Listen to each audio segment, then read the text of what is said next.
Hello people of the web and YouTube, welcome back to HackTime. Whoa. So okay guys, you can tell from the title of today's video is more or less a update on the previous project I done with this static ion generator. Now if you are unaware or if you haven't seen my last video on this, don't worry, I have not copying Nighthawk in Light. If anything, I'm giving him all credit for this design and everything in this video.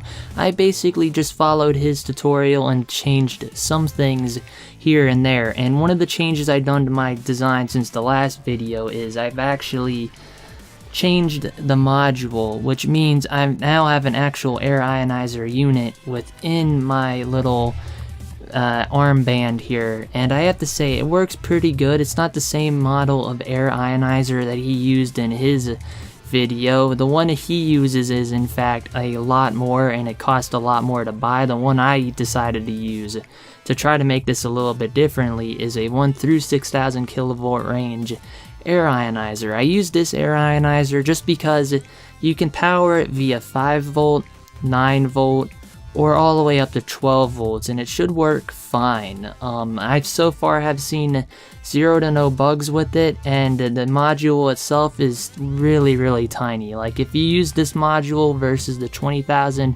kilovolt module, you should be able to get away with hiding it in a more discreet, well, sleeve, as you can see here. Although I recommend you guys to choose a black armband, not a blue one. It sticks out a little bit with blue, but as long as your pant leg covers it up, you should be good to go. But yeah guys, that's pretty much it for today's video. I just wanted to give you guys an update and to show you what all I did to this device since I changed it over the current week and a half. And I gotta say, the current change I did to it's pretty good. You can power it via 5 volt, 9 volt, or 12 volt.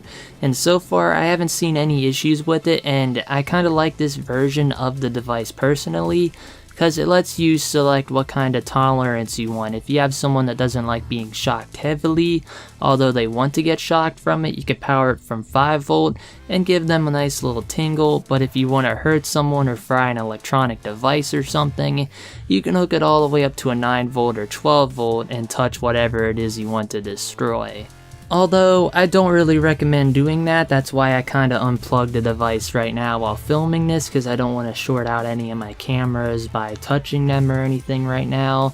But yeah, speaking of the cameras, I did get a little bit of video for this current design, so I might put that up on screen. And I gotta say, exchanging the other module for this air ionizer unit was fairly straightforward and simple. All I did was desolder the old module. I kept the old module, by the way, just because I may use that in a future video, because I believe it potentially still works. I just gotta get a new capacitor for it. But yes, enough about that module. Let's go on back to the video. I basically took out the old board and put the other air ionizer in, heat shrinked it up a little bit, and then just essentially stuffed everything back in the case and gave it a nice little trial run. And here's where it gets a little bit hard. I tried to get some video for you guys with this thing in action, although there wasn't a whole lot I could do with it. Powered from 5 volts, I couldn't move sand or nothing, and I didn't have any 9 volts around. So maybe as some b-roll later I'll upload on another day of me actually moving sand around with the device for me shocking someone or something.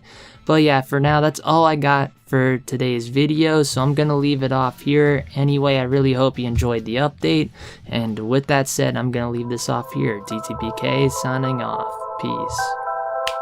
For like a DIY USB rubber ducky or something, just put an Arduino in there. And as you can see, oh no, my icons moved. Whatever shall I do? If I were to right click my desktop.